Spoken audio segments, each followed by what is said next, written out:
복합적인 위기를 저렇게 갖고 있는 아이들이 저렇게 많은데, 다문화면 다문화 입장에서 얘를 지원하는 여러 가지 정책을 내놓고, 특수면 특수에서 얘 입장에서 얘를 지원하는 수많은 정책이 있지만, 그 25명이라는 학급에서 일어나는 정책은 있었던가? 이런 정책들이 나오는데, 이게 내 교실에서 내가 하는 내 수업에서 아이들이 일어나는 문제에 전혀 도움이, 체감할 수 있는 변화가 없다는 거. 3월 내내 진단평가만 봤어요.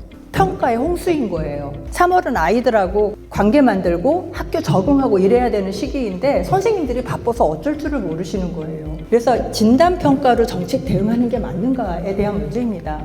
저희들이 지금 겪고 있는 이 수업의 위기를 해소할 수 있는가? 이 모두를 품는 학교가 정말 가능한 것인가?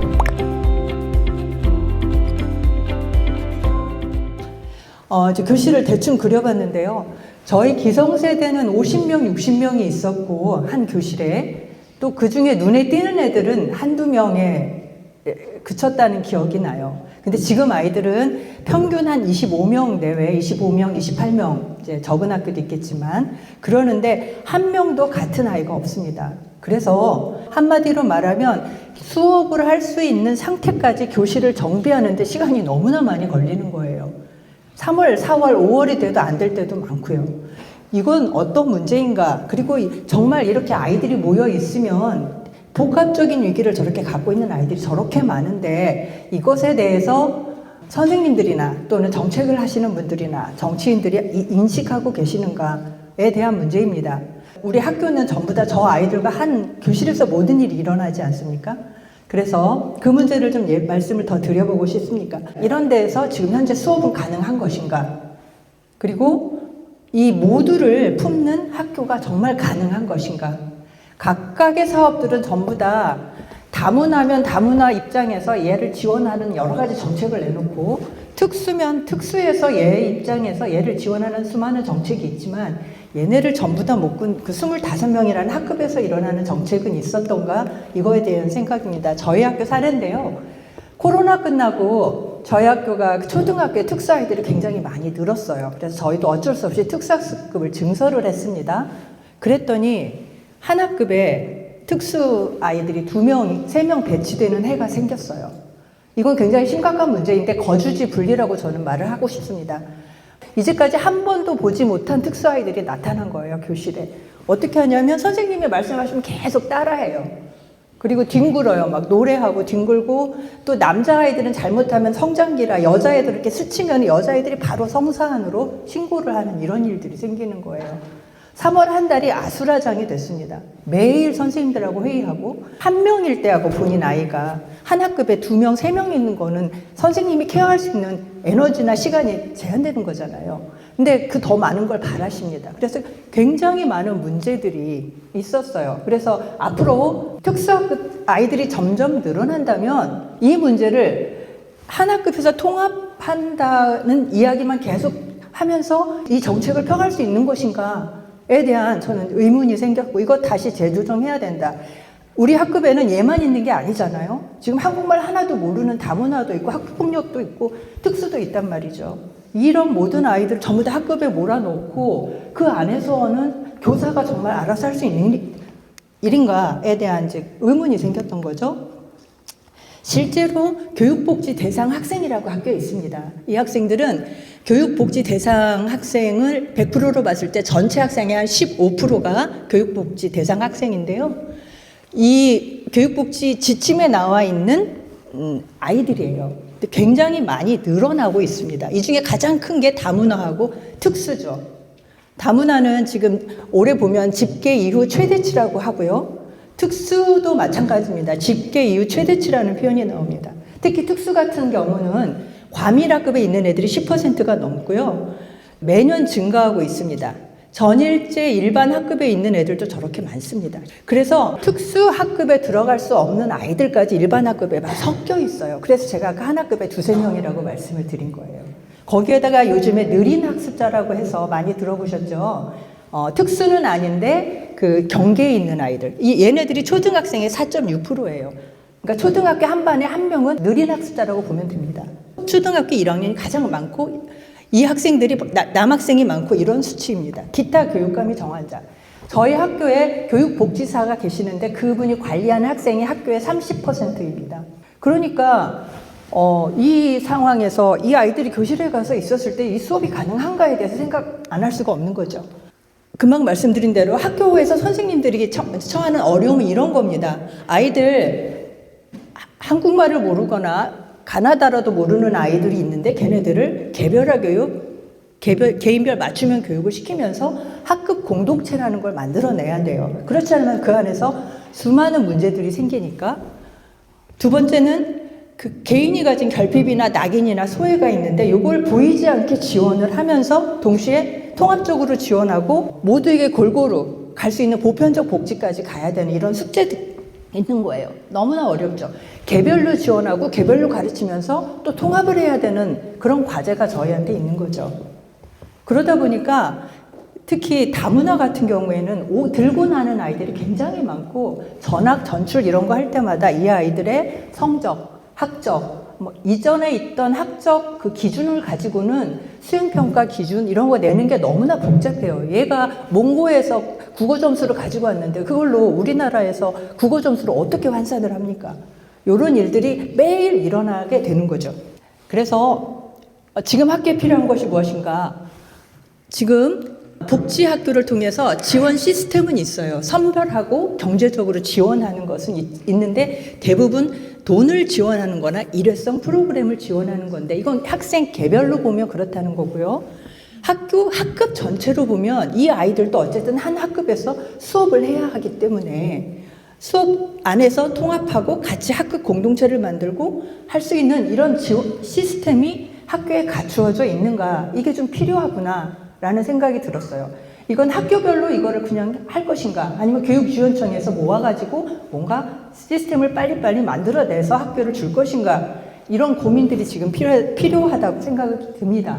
그리고 이런 아이들을 개별로 지원할 것이 아니라 한 아이가 다문화이면서 느린 학습자이면서 학교 폭력일 수 있잖아요. 그래서 아이가 가지는 모든 지원들을 좀 통합해가지고 돈도 모아서 한꺼번에 지원해주면 훨씬 좋겠다. 그래서 지금 내년부터 학생 맞춤형 통합 지원이라는 게 시작이 되는데 이것이 한편으로 좋지만 한편으로는 학교에게 어마어마한 업무와 부담감을 주고 있습니다. 그래서 그 문제는 제가 오늘 말씀 마지막에 조금 더 드려보겠습니다.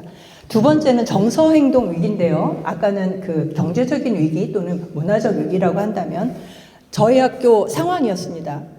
코로나 종시간 2023년 중학교 1학년인데요. 여자아이가 한 달 내내 칼로 팔을 긋는 거예요, 수업 시간에. 아니면 손에다 이렇게 짜가지고 사열이라고 하죠. 피를 계속 내는 거예요. 교실에 가면 피냄새가 날 정도로 매일 하는데 이 아이는 초등학교 때 혼자 고립되어 있으면서 이렇게 하면서 시간을 보냈던 아이예요. 수업을 할 수가 없어요. 그래가지고 학부모님을 불러서 얘 입원시켜야 된다 하면은 되게는 화를 내시고 입원 안 하려고 하시죠. 어렵게 설득해서 입원 보내놓으면 학생이 퇴원한다고 하면은 병원에서는 잡지 못해요. 그냥 바로 보내야 됩니다. 그러면 그런 아이가 학교에 다시 돌아왔을 때 갈 데가 없는 거예요. 다시 교실에 앉아 있어야 되는 거예요. 그 교실에서 걔가 그 피 내는 걸 계속 봤던 아이들은 사실은 너무 스트레스이고 그게 또 그 아이를 같이 바라봐야 되는 선생님도 너무 힘든 일인데 이 아이가 학교, 병원 아니면 갈 데가 없는 거예요. 학교를 일단 보내면 부모도 돈 벌러 가셔야 되니까 학교로 보내십니다. 그러면 얘를 데리고 있을 사람이나 공간도 없는 거예요. 이런 문제들이 지금 저희한테 와 있다. 이런 상황에서 학급 공동체가 가능하고 수업이 가능한가? 선생님들이 너무너무 고생을 하셨습니다. 실제로 정서행동위기 학생 증가를 이렇게 추이를 보시면 이 많은 지표들을 제가 조사하면서 느낀 건데요. 통계 기관이 일단 너무 다 달라요. 여성가족부도 있고 교육부도 있고 질병관리청도 있고 통계청도 있고 또 경찰청도 있고 보건복지부도 있고 청소년 기준이 뭐 10세부터 있고 9세부터 있고 이렇게 기준도 다 다르고 학교 밖 청소년인지 포함한 아니면 학교 안에 있는 아이들인지 전체 인구인지 이런 기준에 따라서 통계 수치가 다 다르기 때문에 도대체 이 전체 범위가 어느 정도인지 참 가늠한다는 게 대단히 어려웠습니다.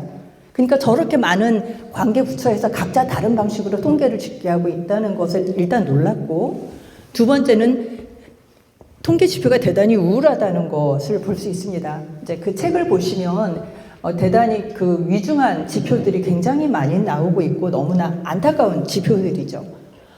저 중에서 보면 자해자살군 같은 경우에도 많은 거 TV에서 많이 나오니까 아이들 증가하고 있다는 거 알 수 있고, 특히 자살률이 중학생이 굉장히 심각하다는 거 알 수 있습니다. 고등학교보다 중학생 또 남학생보다 여학생의 자살률이 대단히 위험한 수준입니다. 여기 계신 혹시 중학교 선생님들 계시면 지역에서 1년이면 심심치 않게 자살했다는 얘기를 아마 들으실 겁니다. 또 스마트폰 중독 저보다 더 잘 아실 거고요. 교실에서 얘네들이 어떻게 하는지. 또 품행장애, 중학교 남학생들의 품행장애 문제 대단히 큽니다. 이 아이들이 학교 폭력도 일으키고 수업 시간에 교사의 지도에 따르지 않죠. 특히나 학교는 점점 여자 교사들이 많아지는데 남학생들의 품행장애가 학교 수업을 불가능하게 하는 학교들이 대단히 많습니다. 이 아이들을 어떻게 할 것인가에 대한 대책들이 없는 거예요. 그냥 이 아이들이 문제를 일으켰을 때 어떻게 하느냐는 있지만 어떻게 할 건지, 교실에서 얘네들을 어떻게 수업받게 하고 어떻게 공동체를 만들고 옆 사람과 관계를 맺게 할 건지에 대해서 거기가 블랙박스라는 생각이 정말 들었고, 알아서 하는 거예요. 학교가 알아서 하고 선생님이 알아서 하고. 근데 이 문제를 도대체 알아서 할 수 있는지 모르겠어요. 저희 학교는 학교가 기피 학교이다 보니까 70~80%가 신규 선생님들이 오시는 학교예요. 그래가지고 처음에 와보니까 연구부장이 2년차 선생님이 연구부장을 하고 계시고 학생부장은 기간제 교사가 하고 계시더라고요. 이런 학교에서 이런 일들을 어떻게 감당하라고 하는 것일까? 저는 그 교사를 그냥 점수에 따라서 막 발령을 내는 이 제도가 맞는지를 모르겠습니다. 그래서 이런 다양한 문제와 교사들의 배치 문제가 일률적으로 예전의 기준으로 하던 시대는 이미 지났다는 생각이 많이 들었습니다. 그러면 어떻게 할 것인가? 지금 교육부에서 나온 대책들인데요. 정책들의 쭉 내용을 보시면 진단, 치료 지원, 관리 체계는 만들어져 있어요. 그리고 다양한 검사들이 있습니다. 더더구나 24년에는 학생 마음 건강 강화 지원 저런 계획들도 있었죠. 비전 선포대회도 하시고 이런 정책들이 나오는데 이게 내 교실에서 내가 하는 내 수업에서 아이들이 일어나는 문제에 전혀 도움이 체감할 수 있는 변화가 없다는 거, 이것이 더 문제인 거죠. 저기에 막대한 예산과 정책을 쏟아붓지만 학교에 정말 필요한 건 뭘까? 진단, 치료 지원, 관리 체계도 필요하지만 사실은 저희 학교에 그 중학교 1학년들 들어오면 정서 행동 검사 하시잖아요. 전부 다 검사를 해서 자살 자해 위험군이 큰 아이들은 위험군으로 분리해서 계속 상담이랑 하기는 해요. 근데 대부분의 자살 학생의 80%는 정상에서 나온다고 해요, 학교에서. 그러니까 이 검사를 정확하게 한다는 것 자체가 사실은 어려운 거죠. 불가능한 일인데 치료 시스템을 만들고 아까 그 교육부 정책을 보면 올해 그 진단 시스템을 더 정교하게 한다고 해요. 정교하게 시스템을 만드는 문제로 이 문제를 해결할 수 있을 것인가. 이제 두 번째는 아까 그 칼 긋는 학생도 있었지만 폭력적인 아이들이 막 뭘 때려 부순다든지 칼을 꺼낸다든지 이런 일도 얼마든지 있을 수 있거든요. 그런데 학생이나 주변 학생이나 교직원을 보호할 안전이나 보호 시스템이 없어요. 그냥 있을 때는 저런 일이 생기면 근처 교실에 있는 남 선생님을 찾아야 되는데 요즘은 학교에 남 선생님도 귀합니다. 저기 병원에 입원시켰다가 돌아왔을 때 얘를 바로 수업에 넣을 수가 없지만 얘가 있을 공간이나 장소, 얘를 돌볼 사람이 없는 거죠. 이런 것들에 대해서 더더구나 이런 문제 학교에서 안에서 해결할 수 있는가, 학교 폭력이나 이런 것도 지금은 굉장히 어려운 상황입니다. 그래서 이런 학교 안에서 위기 상황 대응 체제가 반드시 필요하다라는 말씀을 드리고요. 세 번째는 수업에 관한 얘기입니다. 잘 아시겠지만 요즘에 아이들이 자퇴도 많이 하고 학교를 많이 떠나고 수업 시간에 수업 잘 안 듣고 애들 엎어져 자더라도 선생님이 어떻게 못하는 게 참 오래되었어요. 기초학력을 보니까 요번에 이 정도 되는 것 같아요. 근데 실제로 교사들이 체감하는 숫자는 아까 그 25명 중에 한 학급당 국어 다 대여섯 명, 수학 한 10명, 영어 10명이 선생님이 안전은 있고 반응은 하는데 사실 시험 봐보면 아무것도 모르는 애들이라는 거죠. 이게 너무 큰 문제다. 국가 수준 성취도 평가 결과를 보면 2024년은 지역 규모별 격차가 크더라. 그러니까 소규모 학교, 지역, 작은 농어촌 지역일수록 기초학력 문제가 더 심각하다라는 결과도 있습니다. 실제로 아이들의 고민도 공부죠. 그리고 피사 결과도 학교 격차가 굉장히 심하다, 수학이 심하다는 결과도 있고, 우리나라 연구에도 수학 내신 중위권이 약해지고 상위권하고 하위권이 넓어진 연구가 몇 개 있었습니다. 현재 사교육 시장이 30조라고 하죠. 저는 이 치수를 보고 좀 놀랐는데, 배달 앱이 26조인데 사교육 시장이 30조면 이 규모가 얼마나 큰 것인가. 이런 상황에서 우리가 공정한 교육을 하고 있다고 말할 수 있는가. 이 수업 시간에 자는 아이들, 그렇다면 어떻게 할 것인가. 검정고시 대학 신입생 비율이 꾸준히 상승하고 있다는 걸 알 수 있고, 저쪽은 일반고 학업 중단 현황입니다. 파란색이 서울, 경기 전체인데 빠르게 증가하고 있다는 걸 볼 수 있습니다. 정책적 대응을 보겠습니다. 기초학력 보장법이 21년에 나왔고, 종합계획 나왔고, 24년에 교실혁명 나왔고, 그렇게 쭉 나왔는데, 그 결과 학교에서 느낀 건 뭐냐면, 작년에요, 제가 기초학력 일을 하면서 3월 내내 진단평가만 봤어요.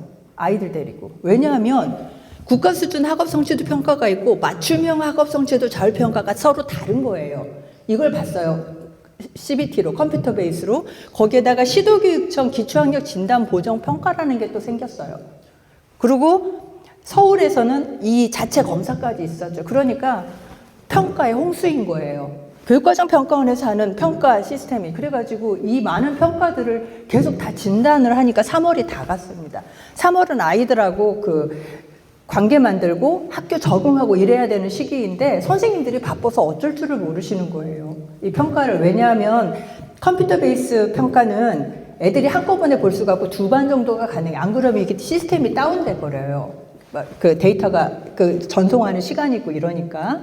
그러고 1학년 같은 애들은 로그인도 못해요. 평가를 하려면 로그인을 해야 되는데, 로그인하는데 거의 30분 하다 시간이 다 가버리는 이런 일도 막 생기고. 어쨌든 그래서 진단평가로 정책 대응하는 게 맞는가에 대한 문제입니다. 그래서 수업의 위기에 대해서 진단을 정확히 정교하게 하면 기초학력이 항상 되는가. 두 번째, 이제까지 우리가 했던 수업 혁신, 교육과정 혁신, 그 다음에 IT, 에듀테크, AI 여러 가지 정책들을 써왔는데, 이런 것들이 그러면 저희들이 지금 겪고 있는 이 수업의 위기를 해소할 수 있는가의 질문을 던져보고 싶습니다. 진짜 중요한 건 성적에 상관없이 아이들이 수업에 참여할 이유와 의미를 주는 건 아닐까. 가장 중요한 게 저거일 것 같은데, 저걸 주는 방법에 대해서 우리는 지금 무엇을 놓치고 무엇을 해야 하는가에 대한 문제를 같이 한번 고민을 해보고 싶습니다. 많은 전문가들이 이런 말씀들을 하셨어요. 학교가 의미가 없다는 것은 무엇일까? 아이들에게 학교가 의미가 있다고 만들어주는 건 무엇일까? 이런 문제들입니다. 이런 본질적인 고민들이 조금이라도 해결이 되어야 그 다음에 수업 방법이나 교육과정 혁신이나 이런 것들이 될 것 같아요. 그래서 지금 학교에 필요한 건 진단이 아니다. 진단과 관리 체계가 아니라 우리 학교에서 해야 될 저런 것들에 대한 고민이 좀 필요하다. 기초학력 아이들도 어떻게 풀어야 될지, 정말 어떻게 풀어야 할지에 대한 학교마다 전부 다 방법이 다를 수 있을 것 같습니다. 당신의 학교는 무엇을 했나요? 라고 물어보신다면, 저 3년 반 동안 여러 가지 것들을 했습니다. 근데 이제 그 중에서 자랑은 아니고요. 제가 궁여지책으로 이런 거 저런 거 해본 거 중에 복지실을 활성화한 거, 그다음에 선생님들 협업체계 만든 거, 그리고 관계를 회복한 것, 회복적 생활교육하면서 학교의 내부 질서를 찾은 것, 기초학력, 학교 문화, 이런 얘기를 하겠습니다. 좀 거창하지만 별건 아닙니다. 사진인데 저희 학교 복지실의 냉장고예요. 복지사 선생님이 30%잖아요. 얘네들이 아침도 못 먹고 오지만 먹고 왔어도 하루 종일 배가 많이 먹어요. 그래가지고 이렇게 채워놓고 올 때마다 주는 거예요. 복지실 모습인데 아침밥 먹이느라고 이제 매일 그러는 건 아닌데 아침도 먹이고, 저 선생님은 외부에서 오신 분인데 애네라들 지금 가나다라 가르치고 있는 모습입니다. 저렇게 아이들한테 수업 시간에 빼가지고 복지실에서 따로 산수도 가르치고, 저 1학년 애가 전자시계 말고 저 시계를 못 보는 거예요. 이 시계 있죠? 바늘 돌아가는 시계. 그런 아이들한테 시계 보는 뭐 이런 거 하고 있습니다. 여기는 뒤뜰 야영인데 처음에 오니까 학교 폭력 때문에 학교가 그냥 다 쪼개져가지고 난리도 아닌 상황이었는데 선생님들이 우리 그럼 이거 한번 해보자 해서 아이들을 선생님 남겨가지고 이렇게 뒤뜰 야영을 시작을 했는데 요게 이제 지금 한 3년 하다 보니까 저 그릴 있죠? 이게 이제 한 4개 정도로 늘었어요. 그리고 처음에는 안 했는데 선생님들이 이걸 이제 좋아하시게 되었어요. 그래서 지금 이 뒤뜰 야영을 하면서 이게 학교와 저희한테는 이게 맞았다. 모든 학교가 다 이럴 수는 없지만 저희는 젊은 선생님들이 많으시고 자취하시는 저것이 학교에서 교사와 학생의 신뢰를 회복하는 데 많은 도움을 주었다. 그리고 학부모님들하고도 같이 하게 되었다. 이런 걸 학부모 캠프도 하고 뭐 이랬거든요. 그리고 이제 세 번째는 회복적 생활교육 했습니다. 그래서 1년에 적어도 2차례 이상 전 교에 들어가서 저런 과정들을 계속 하는 거. 여기는 학부모님 저거. 그래서 계속 하면서 내부 질서를 만들려고 정말 노력을 했습니다. 처음부터 잘 되지 않았고 지금도 잘 되는 건 아니에요. 어쨌든 저희가 할 수 있는 게 이런 것이었기 때문에 학부모님들하고 저런 것도 하고 하면서 이제 신뢰를 회복하면서 일을 풀어가려고 노력을 했습니다. 그래서 이제 제가 깨달은 게 있다면 제일 중요한 게 저거구나. 학부모님들이 원하시는 게 별게 아니더라고요. 제가 하나 오늘 아침에 받은 편지예요. 너무 고맙다. 그리고 참 든든하다. 그러니까 부모님들이 원하시는 건 큰 게 아니다.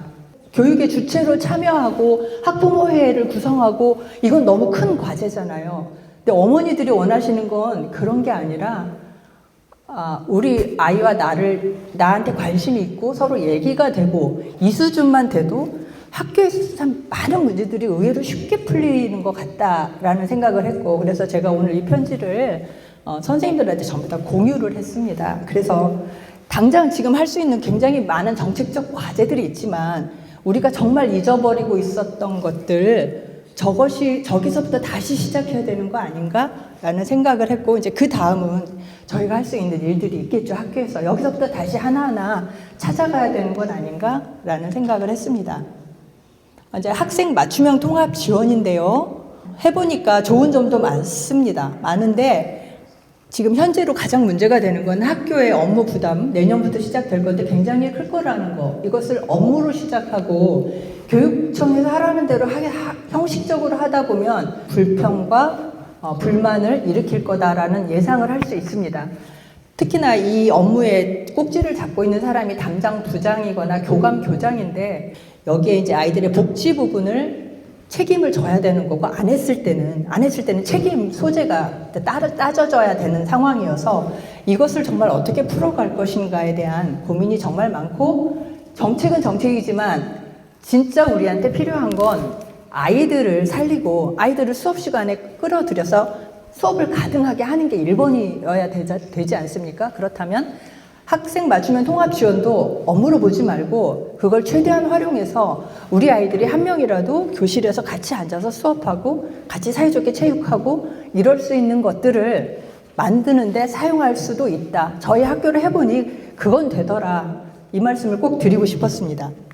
저희 학교를 보니까 너무나 그 지역적인 격차도 크고 우리 사회의 양극화 때문에 소외되고 그냥 방치된 아이들이 정말 많습니다. 저희 학교도 시내에서 오는 애들도 있고 여기 있는 애들도 있는데 생활 격차가 어마어마합니다. 그렇지만 그 아이들이 모두 우리의 아이들이잖아요. 그럼 이 아이들이 마지막으로 한번 그 연약한 뿌리를 다시 한번 이렇게 돌볼 수 있는 시간은 사실은 공교육 기간밖에 없고 초등학교, 중학교, 고등학교로 이어지는, 얘네가 한 100살까지 산다고 하면 얘네한테서 그 초기 20년은 너무나 중요한 시기일 것 같아요. 그걸 우리가 하고 있는 거고요. 그렇다면 우리가 무슨 일을 하는지, 그리고 무엇에 먼저 집중해야 되는지, 이런 것에 다시 한번, 너무 힘든 상황인 거 잘 알고 있지만 다시 한번 우리가 할 수 있는 일들을 학교에서 챙겨가면서 이 문제를 같이 풀어야 되지 않을까 싶어서 제가 여러 가지 말씀드렸습니다. 저는 발표 이상으로 마치겠습니다. 감사합니다.